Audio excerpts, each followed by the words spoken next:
Good afternoon. My name is Niko House, host of the political radio show Mikasa Sukasa, and I urge you all to join our One Follow, $1 campaign when we show the establishment media that we will not be putting up with their bullshit anymore.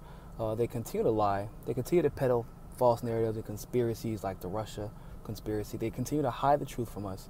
And the closest example we can think of is what's even happening today. As many of you probably already know by now, today marks the 1-year anniversary that Seth Rich was murdered. And even on this anniversary, the media is still trying to convince us not to investigate, not to talk about it, trying to convince you that anyone who even mentions Seth Rich's murder is a conspiracy theorist, when that's simply not the case. Understand, Seth Rich's murder has legal implications. Seth Rich's murder has political implications. And just a couple of examples of that is that Julian Assange has mentioned Seth Rich in the past.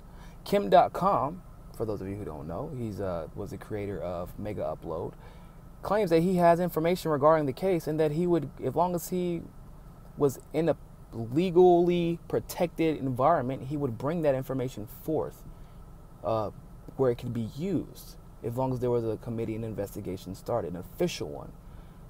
And then, but anybody who talks about it, you know, Julian Assange, 100% accuracy with Wikileaks. Kim.com says he has information. He's talked to Seth Rich. Anybody who talks. The private investigator who was hired by Seth Rich's family. Anyone who talks, they're a conspiracy theorist. They're a nut job. They're a right-wing conspiracy. Understand something, ladies and gentlemen. Seth Rich's murder is not a right-wing conspiracy. They just hopped on the bandwagon. And I really need you all to understand that. Stop letting CNN and the Washington Post and New York, all of them convince you that no. When we started this lawsuit, one of the first things we looked at was Seth Rich's murder, because we were trying to understand why, after a couple of days after this lawsuit was filed, would the director of voter expansion be murdered. And we don't know if that's connected, but we do know that he would be a potential witness. We do know that it was not a botched robbery. Nothing was taken. He was still alive. We don't know what happened to him in the hospital. We have many more questions than answers. The DC Metro Police Department isn't doing their job investigating. We know that the chief of police at the time even said there's no evidence suggesting that this was a botched robbery. None. Then maybe a month later, she retired saying that it was just too much corruption, essentially. We know all this stuff. We know more about the facts surrounding the case than what the media is pretending that we do. But they do the same thing that they do with Russia. They say, well, if you even question the narrative of Russia, then you're a conspiracy theorist and you love Donald Trump. It's like, no, I just don't think they're the reason that Hillary Clinton lost. She sucked. But that can't be a possibility. Same thing with Seth Rich. You don't have to necessarily believe that Julian Assange got his information from Seth Rich. You don't have to believe that part of the story. But you can understand that John Podesta in the email said that they didn't make an example out of leakers. We do know that Seth Rich was a staunch Bernie Sanders supporter. We do know that for a fact it was not a botched robbery. We do know that for a fact that was the first violent crime in that neighborhood, not for a year, but for years. They're not used to that. They keep peddling the theory that, oh, this is a very safe or this is a dangerous area, a dangerous neighborhood. It's been very gentrified. That neighborhood that he got shot in hadn't seen the violent crime in years. As per an interview from one of the residents there, he said he was surprised when they heard the gunshots because that's not common there.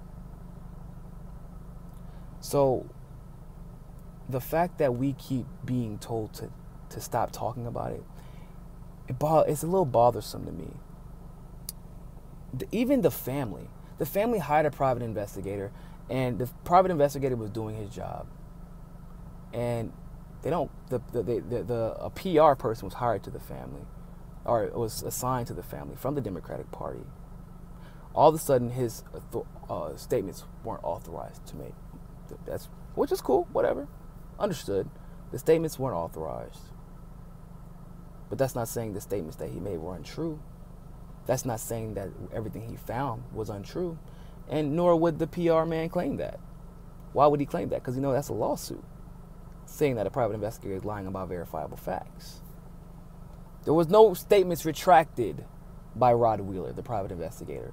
But the mainstream media literally lied, saying that he retracted statements. There's not one statement that he retracted. What he did, however, find out after he called the DNC, he called the police department, he called Seth Rich's family, that Donna Brazile followed closely in his tracks, trying to figure out what he asked about the police department, what he asked about with the family. If you're innocent and you're not involved, then what is there to look for? And it turns out that Seth Rich had a rocky relationship with Donna Brazile. What a coincidence, right? So, mind you, mainstream media actually isn't reporting on the fact that Donna Brazile is going after this private investigator's tracks. There are more questions than answers. There are a lot more answers than what what the mainstream media is pretending we have. But the answers end up eventually leading to more questions. But anytime anybody in media tries to shut down the conversation by giving you some blind, baseless label, by calling people conspiracy theorists, it's obviously an attempt to hide something. And the fact that they're trying to attach this to some right-wing conspiracy theory, not knowing, or they may not know, or they may know, and they're just using that to keep the left from investigating further. But this was started and investigated because progressives were not going to stand for another progressive being murdered in cold blood, calling it a robbery when it wasn't. Ignoring the fact that Julian Assange said what he said about Seth Rich. Ignoring the fact that Kim.com was going to come out and say, hey, I have this information. Ignoring the fact that all of a sudden this family doesn't come in front of a camera at all.